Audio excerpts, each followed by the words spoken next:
नमस्कार। ज्ञान मेडिटी चैनल में मैं मंजू शर्मा आपका स्वागत करती हूँ, अभिनंदन करती हूँ।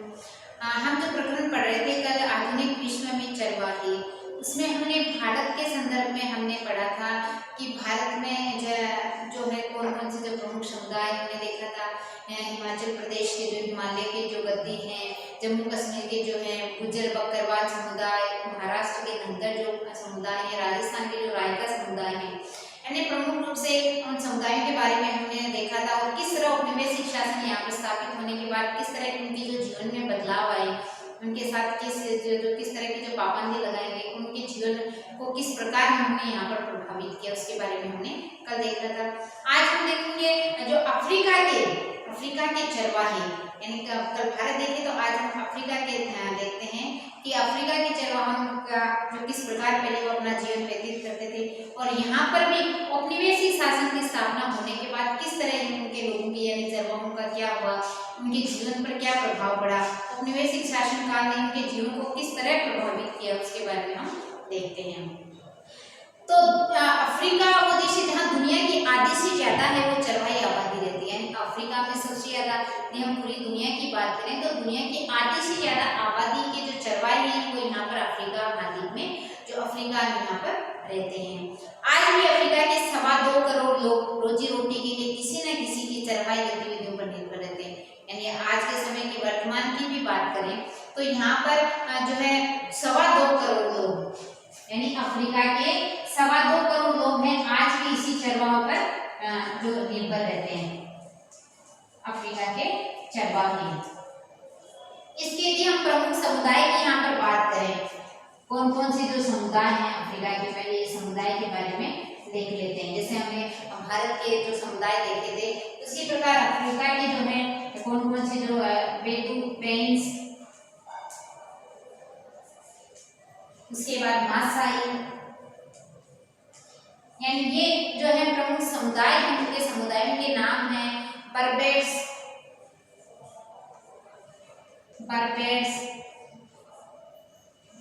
सोमाली, तुर्कान आदि। ये अफ्रीका के जो मुख्य समुदाय, जो प्रमुख जो चरवाहे, जो प्रमुख पशुपालक के रूप में जाने गए हैं, ये समुदाय हैं। बेरपुतीन है, जो मासाई समुदाय है, जो सोमाली है, तुर्कान है, बेरबर्स है, ये इनके जो प्रमुख यहाँ के जाने माने समुदाय हैं अफ्रीका। इनमें से ज्यादातर अब अर्धशुष्क इलाके, जहाँ सूखा स्थान है, रेगिस्तान, वहां पर रहते हैं, जहाँ बारिश नहीं के बराबर होती है, यानी बारिश ज्यादा यहाँ पर नहीं होती है। और यहाँ के चरवाहे, यहाँ पर गाय, बैल जो है, ऊंट है, बकरी है, ये भेड़ है, गधे, ये इनके जो प्रमुख मवेशी हैं, यानी जो जिन जानवरों को पालते हैं उनमें भेड़ है, बकरी है, ऊंट है, जो घोड़े हैं, जो गधे हैं, भेड़ हैं, ये उनके जो है प्रमुख रूप से जो मवेशी हैं इनको पालते हैं। और इन्हीं के जो दूध है, मांस है, पशुओं की खाल उनको बेचने पर ये निर्भर करते हैं, क्योंकि जिस अर्धशुष्क इलाके में वो रहते हैं वो इलाका शुष्क है, सूखा है, जहाँ बारिश है वहाँ न के बराबर होती है, बारिश ज्यादा नहीं होती थी, इसलिए वो अपना यानी खेती का कार्य भी यहाँ पर नहीं कर सकते हैं। हिंदुस्तान की तरह जो है जो अफ्रीकी चरवाहों की जिंदगी में भी औपनिवेशिक काल में अब ये इस तरह से अपना वो जीवन बसर कर रहे थे, लेकिन यहाँ हिंदुस्तान की तरह, अपने भारत की तरह यहाँ पर जब औपनिवेशिक सरकार की स्थापना हो गई यहाँ पर, तो यहाँ पर इन जो घुमंतु जो चरवाह उनके जीवन में क्या प्रभाव आते हैं, क्या परिवर्तन आते हैं, वो देखते हैं। इन परिवर्तनों में हम चरवाहों के खास समुदाय के बारे में समझने की कोशिश करेंगे, यानी पूरा का पूरा वर्णन हम देखेंगे। एक ही समुदाय के बारे में देखेंगे तो हमें पता चल जाएगा कि सभी समुदाय पर किस तरह का जो असर यहाँ पर पड़ता है। तो अफ्रीका का एक जो प्रमुख समुदाय है हम देख रहे थे, इसका जो मासाई समुदाय, ध्यान देना, हमने यहाँ पर लिखा भी है मैंने, मासाई समुदाय, इसके बारे में हम प्रमुख रूप से इसमें आज पढ़ेंगे। इसके बारे में विशेष रूप से आपका दे रखा है मासाई समुदाय। तो मासाई समुदाय के जो लोग हैं पशुपालक मुख्य तौर से पूर्वी अफ्रीका के निवासी थे, यानी ये पहले कहाँ के निवासी थे, पूर्वी अफ्रीका के, ध्यान देना, ये पूर्वी अफ्रीका के जो है यहाँ के निवासी थे। और इनमें से लगभग 3 लाख दक्षिण कीनिया में और करीब 1.5 लाख लोग तंजानिया में रहते हैं। ये समुदाय के लोग हैं, यदि हम बात करें तो 3 लाख लोग हैं, इसके 3 लाख जो है लोग इस वो कहाँ पर रहते हैं? दक्षिणी कीनिया, दक्षिणी कीनिया। और जो 1.5 लाख लोग हैं, यानी 1.5 लाख लोग इस समुदाय के वो तंजानिया में रहते हैं, तंजानिया में यहाँ पर ये निवास करते हैं। अब हम देखेंगे नए कानून जब बन गए, नए बंदी से आ गई, तो इनके कारण न केवल उनसे उनकी जमीनें छीन ली गई बल्कि उनकी आवाजाही पर भी पूरी तरह पाबंदी लगा दी। ये लोग जहाँ पर रहते थे, जो दक्षिणी कीनिया में रहते थे, पूरे अफ्रीका के प्रमुख रूप से निवासी थे। तो कुछ लोग इस समुदाय के दक्षिण कीनिया में रहते थे, कुछ समुदाय के लोग हैं वो यहाँ तंजानिया में यहाँ पर रहते थे। लेकिन जब नए कानून बन गए, नए पाबंदी आ गई, उनके आवाजाही पर बंदिश लग गई, तो यहाँ पर इन पर बहुत सारे जो है पाबंदियां यहाँ पर लगा दी गई थी। तो अब इन चारागाहों का क्या हुआ? जो चारागाह है थे, जो जहाँ पर ये जो समुदाय के लोग यहाँ पर जो पशुओं को, अपने पशुओं को जो चराते थे, तो इन चारागाहों का क्या हुआ? देखो, मासाई की सबसे बड़ी ये समस्या रही थी कि उनके चारागाह दिन दिन सिमटते जा रहे थे। कारण क्या था? जब औपनिवेशिक सरकार यहाँ पर स्थापित हो गई तो यहाँ नए कानून बन गए, तो जिसके कारण उनके जो मासाई समुदाय के जो चारागाह वो सीमित होते जा रहे थे। औपनिवेशिक शासन से पहले तो मासाई लैंड का जो है इलाका उत्तरी कीनिया से लेकर तंजानिया तक था, यानी जहाँ पहले एक जो जहाँ पर ये रहते थे उस समुदाय का उनका एक जो चारागाह का जो स्थान था, चारागाह प्रमुख रूप से मासाई लैंड जिसको कहते हैं, इन समुदाय का था ये एक प्रमुख रूप से। यहाँ पर ये रहते थे, जो उत्तरी कीनिया से लेकर यहाँ पर तंजानिया तक पूरा का पूरा बहुत बड़े क्षेत्र में ये यहाँ पर फैला हुआ था, जहाँ पर ये मासाई समुदाय के लोग अपने जो है जो मवेशियों को यहाँ पर, अपने पशुओं को यहाँ पर चराने के लिए आते थे यहाँ पर। तो ये यहाँ पर अपने पशुओं को ले जाते थे। तो औपनिवेशिक शासन की स्थापना के बाद उन्होंने क्या किया था, यहाँ पर जो है उनके जो क्षेत्र में उन्होंने अपना जो है कब्जा करना शुरू कर दिया। यानी यहाँ के जब उपनिवेशिक काल के लोग यहाँ पर आए तो उन्होंने इन अफ्रीका के लोगों के साथ मारकाट शुरू कर दी। उनकी जो जमीन है, उनके छोटे छोटे क्षेत्रों को उपनिवेश बना दिया, यानी जो बहुत बड़ा जो भाग क्षेत्र था उनके छोटे छोटे क्षेत्रों को अपने अपने कब्जे में लेकर उन्होंने क्या करना शुरू कर दिया, यहाँ के पूरे इलाके को उन्होंने अपने कब्जे में लेना शुरू कर दिया। 1850 तक ब्रिटिश कीनिया और जो आज का जो वर्तमान जो तंजानिया है उस क्षेत्र में उन्होंने एक जो सीमा खींचकर और उसके 2 टुकड़े कर दिए। यानी 1885 में ब्रिटिश जो जर्मन और जो कीनिया है उसके उन्होंने जो मासाई लैंड जो बहुत बड़ा देखें उसका क्षेत्र है तो उसको 2 भागों में उसको बांट दिया। और उसके बाद अगले साल में सरकार ने जो, क्योंकि अफ्रीका के लोगों को ध्यान देना है, श्वेत लोग जो अफ्रीका के लोगों अश्वेत लोग माने जाते थे, काले गोरे का यहाँ पर भेद किया जाता था। तो अंग्रेज यहाँ पर अपने आप को जो लोग बाहर से आते थे उपनिवेश बनाने के लिए वो अपने आप को गोरे जो मानते थे, श्वेत लोग, और इनको यहाँ पर अश्वेत लोग माने जाते थे। तो सरकार ने अपने लोगों को यहाँ पर बसाने के लिए जो है जितने भी जो बेहतरीन चारागाह थे जो इन लोगों के समुदाय के थे, जैसे मासाई लैंड बहुत ही बड़ा जो है चारागाह था जिनके लिए इनको कभी भी दूसरी जगह यहाँ से जाना नहीं पड़ता था। तो इन चारागाहों को अपने कब्जे में, अपने लोगों को बसाने के लिए यहाँ पर उनको कब्जे में लेना शुरू कर दिया था और मासाई को दक्षिणी कीनिया और तंजानिया तक जो है उत्तरी तंजानिया तक सीमित कर दिया। अब वहाँ पर हम देखते हैं आज ये लोग रहते हैं दक्षिणी कीनिया में 3 लाख लोग, 1.5 लाख लोग तंजानिया में, उत्तरी तंजानिया में रहते हैं। तो पहले वो कहाँ पर रहते थे, वहाँ पर उत्तरी कीनिया में रहते थे जहाँ उनका जो मासाई लैंड था, जहाँ प्रमुख रूप से उनका जो चारागाह था मासाई लैंड वहाँ पर था। लेकिन अंग्रेजों आने के बाद उन जो चारागाहों में जो मासाई लैंड था उस पर उन्होंने 2 टुकड़े कर दिए और अपने क्षेत्र में अपने लोगों को उन्होंने बसाना शुरू कर दिया। और उसके बाद उनको दक्षिणी कीनिया और तंजानिया तक वहाँ तक सीमित कर दिया। और वो क्षेत्र था वो शुष्क क्षेत्र था, यानी सूखा इलाका था। जिस जगह उनको बसाया गया, जिस जगह उनको धकेला गया, जिस जगह उनको भेजा गया वो क्षेत्र था जो एक हम कह सकते सूखा इलाका था, जहाँ पर न तो अच्छी बारिश होती थी, न ही वहाँ पर हरे भरे चारागाह थे। मासाई लैंड की तरह हरे भरे चारागाह भी नहीं थे दक्षिण कीनिया में, जहाँ पर उनको धकेला गया, उनको भेज दिया गया और वहाँ पर नहीं अच्छी वहाँ पर बारिश होती थी। अब 19वीं सदी के अंतिम काल में ब्रिटिश उपनिवेशिक के शासन की स्थापना के बाद यहाँ की जो उपनिवेशिक सरकार ने क्या किया, यहाँ के जो किसानों को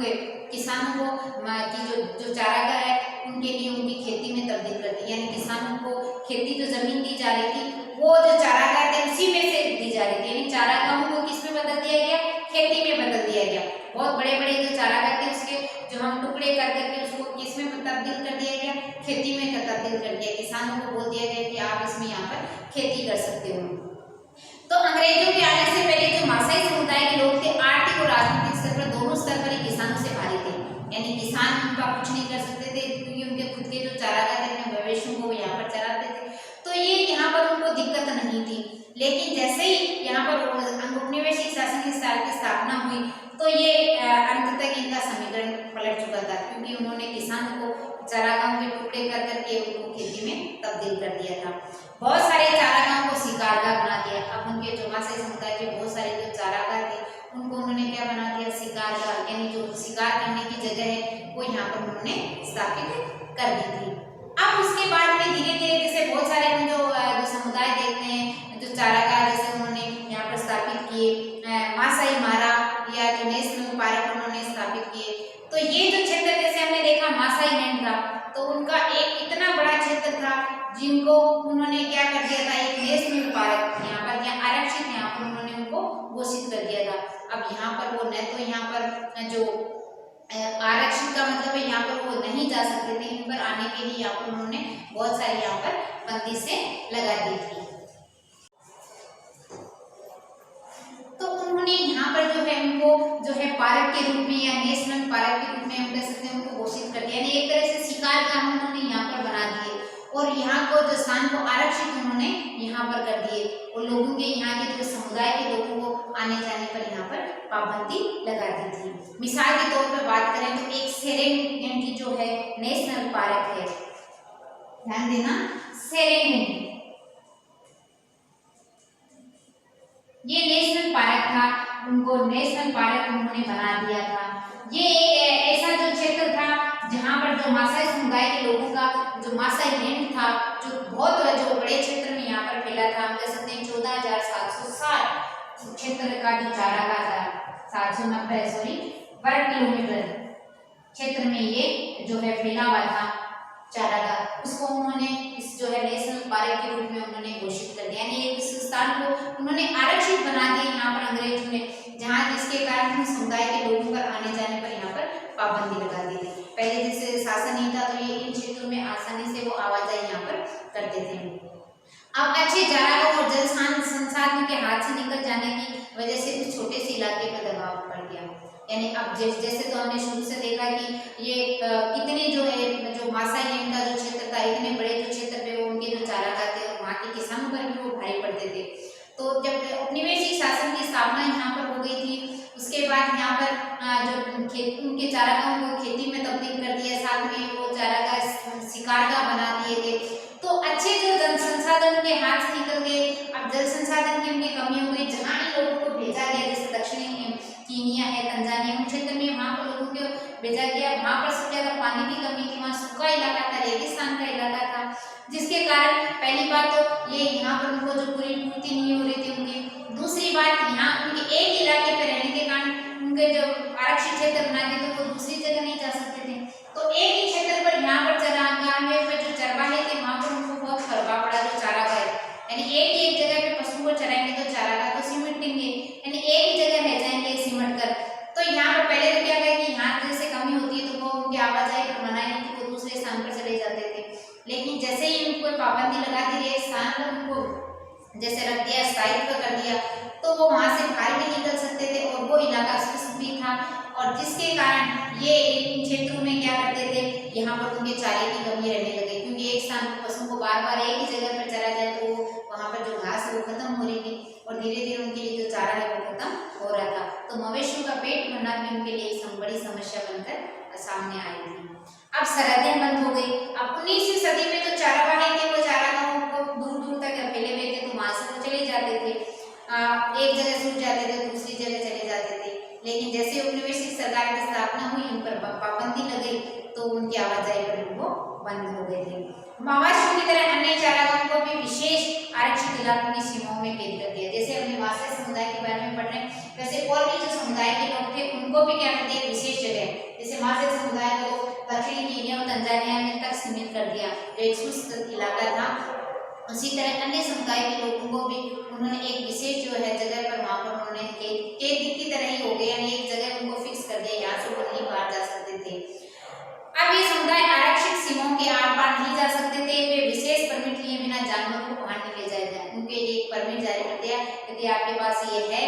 आप इससे बाहर जा सकते हो। अब परमिट लेने में भी उनके पास बड़ी समस्या थी, उनको बहुत ही जो है परेशान किया जाता था, उनके साथ बहुत बड़ा जो भेदभाव यहाँ पर किया जाता था।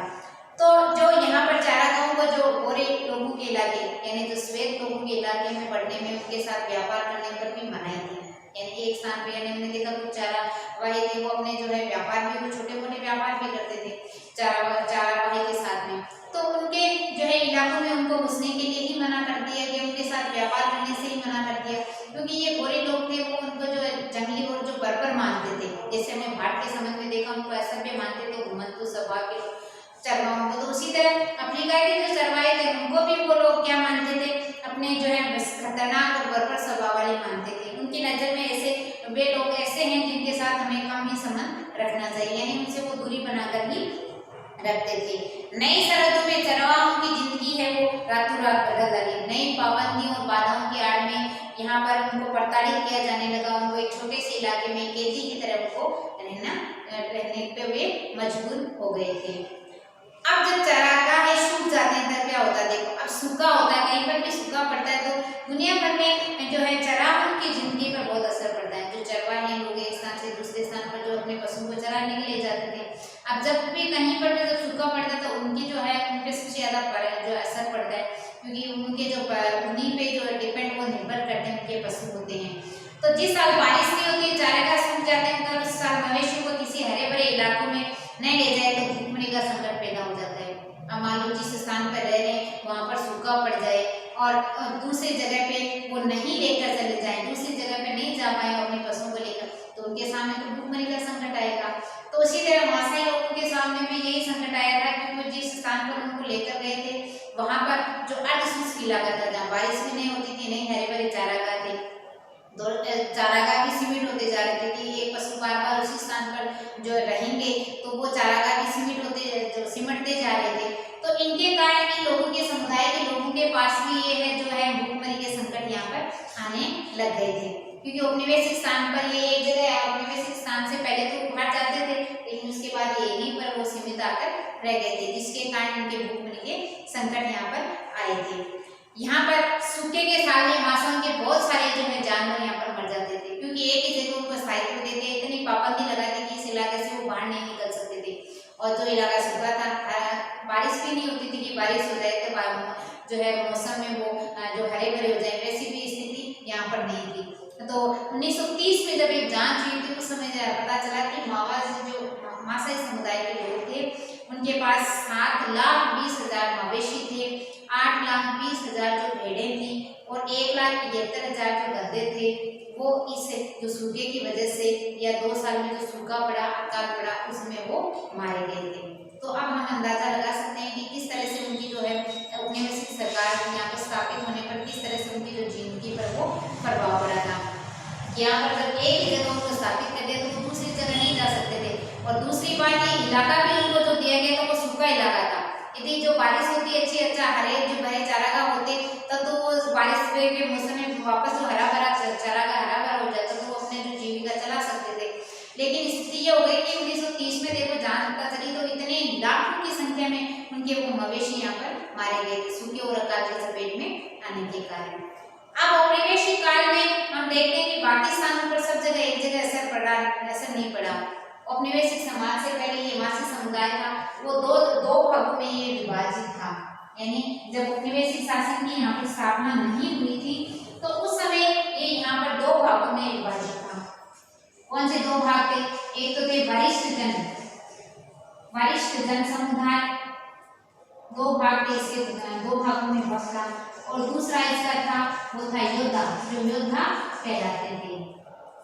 वॉरियर्स इसको कहते हैं। तो ये योद्धा इसके 2 भागों में इसका समाज है वो प्रचलित था, मासाई समुदाय का था। तो वरिष्ठ जन के लोग थे समुदाय, ये वरिष्ठ जन थे, ये क्या करते थे शासन चलाते थे, और दूसरे जो योद्धा के रूप में काम करते थे वो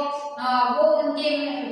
वो युवा होते थे जो अपनी जो शक्तिशाली जो अपने साथ शक्तिशाली ताकत रखते थे, और दूसरे लोगों के जो दूसरे समुदाय के लोगों के जो मवेशियों को जो छीन कर ले आते थे और अपनी वीरता का यहाँ पर जो है वो प्रदर्शन करते थे। यानी जो सबसे ज्यादा जो दूसरे के मवेशियों को लेकर आता था उनको सबसे ज्यादा शक्तिशाली माना जाता था, उनको वीरता उनको बहादुरी का जो है तबका यहाँ पर दिया जाता था। लेकिन जैसे जैसे यहाँ पर अंग्रेजी सरकार की यहाँ पर स्थापना हुई, तो इनके बाद जो हमले, जो क्योंकि ये लोग एक समुदाय से दूसरे समुदाय पर हमले भी होते थे, करते थे एक देश मवेशियों को एक दूसरे से छीनने के लिए। तो अंग्रेजी सरकार के बाद यहाँ पर उनकी सत्ता कायम होने के बाद यहाँ उनके हमले और उनके जो उन पर लड़ाई पर पाबंदी लगा दी, और जिसके कारण उनके जो है धीरे धीरे उनकी जो स्थिति है वो कमजोर होती गई थी। इसके इस तरह हम देखते हैं कि आधुनिक विश्व में जो चरवाहा के बारे में हमने प्रमुख रूप से पढ़ा, भारत के बारे में और जो अफ्रीका के बारे में। तो आधुनिक विश्व में बदलाव से दुनिया में अलग अलग चरावा समुदायों पर अलग अलग असर पड़े। हमने प्रमुख रूप से तो भारत और अफ्रीका के बारे में पढ़े, लेकिन विश्व के हर जगह पे रहने वाले चरावा समूह पे जब भी उपनिवेश जहाँ जहाँ स्थापित हुए उन समुदायों पर वहां पर असर पड़ा। नए कानूनों सीमाओं ने उनकी आवाजाही पर के ठहरा ही बदल दिया, यानी जो नई जो सीमाएं बन गई, नई जो कानून बन गए, जहाँ कहीं भी उपनिवेशिक शासन की स्थापना हुई। हमने तो प्रमुख रूप से भारत और अफ्रीका के बारे में पढ़ा, और जहाँ कहीं भी ये स्थापना हुई थी वहां पर इन उपनिवेश चरवाहों की जिंदगी को वहां उन्होंने बदल के रख दिया था। जैसे जैसे चारागाह खत्म होते गए, जानवरों को चराना एक मुश्किल काम होता गया, और जो चारागाह बचे थे वो भी अत्यधिक इस्तेमाल की वजह से बेकार होते थे, क्योंकि एक ही जगह एक ही चीज को बार बार उपयोग में लेते हैं तो वो खत्म हो जाती है। उसी तरह इनको एक ही जगह जब सीमित कर दिया गया तो ये यहाँ पर वो चारागाह उनके समाप्त होते जा रहे थे। तो उनके सूखे के समय तो उनकी और ज्यादा समस्या बढ़ जाती थी। तो कुछ हल्की जो बारिश का मौसम होता था तब तो फिर भी वो चला लेते, लेकिन सूखा यदि हो जाता तो उनकी समस्या यहाँ पर बहुत ज्यादा बढ़ते थे, बड़ी संख्या में उनके जानवर भी यहाँ पर मारे जाते थे। फिर भी देखो चारागाह वक्त के हिसाब से अपने आप को खुद में ढाल लेते हैं, अपनी सालाना आवाजाही बदल देते हैं, जानवरों की संख्या कम कर देते हैं, नए इलाके में दाखिल होने के लिए हर संभव लेन देन की कोशिश करते हैं। तो हम इस प्रकार देखते हैं चरागाह चरवाहे हैं वो अतीत के अवशेष नहीं है, वे ऐसे लोग नहीं है जो आज का आधुनिक दुनिया में कोई जगह नहीं, यानी आज चरवाहे आज भी अपनी जिंदगी में है जो प्रमुख हमारे जो है जीवन में बहुत महत्वपूर्ण स्थान रखते हैं। आज भी इनके प्रमुख समुदाय के लोग, यहाँ के लोग जो रहते हैं, तो हम नहीं कह सकते कि ये अतीत के जो है लोग थे, क्योंकि बहुत सारे हम देखते हैं कि जितने भी हमने इतिहास की जो पूरी पुस्तक पढ़ी है, हम पढ़ते हैं कई बार, तो हम देखते हैं कि चरवाहों के बारे में बहुत कम हमें देखने को मिलता है, लेकिन आज भी लोग इनको हिस्सा नहीं मानते। लेकिन सही बात है, हम माने तो वास्तविकता ये है कि आज भी ये हमारे जीवन का एक हिस्सा है, और इनके जीवन का भी हमारे जीवन पर भी इनका बहुत जो है प्रभाव यहाँ पर पड़ता है। तो ये हमारे अतीत नहीं है, हमारे जीवन का एक यहाँ पर हिस्सा है। पर्यावरणवादी और अर्थशास्त्री भी अब इस बात को गंभीरता से ये मानने लगते हैं, क्योंकि चरवाहों की जो जीवन शैली है दुनिया के बहुत सारे पहाड़ और सूखे इलाके उनके जीवन यापन के लिए सबसे उपयुक्त मानते हैं। तो आज के पर्यावरणवादी और अर्थशास्त्री भी मानते हैं कि चरवाहे आज के जो है उनके लिए इस बात को गंभीरता से मानते हैं कि उनकी जीवन को भी है सुरक्षित करना हमारा महत्वपूर्ण कर्तव्य है। तो इस प्रकार हमने देखा प्रमुख रूप से भारत के जो चरवाहे और जो अफ्रीका के प्रमुख चरवाहे के रूप में हमने देखा था। तो इनको आप अच्छे से एक बार देखना और समझना, और इसी के साथ हमारा जो इतिहास की जो पुस्तक थी वो भी यहीं पर पूरी होती है। तो इसको एक बार आप देखना और समझना।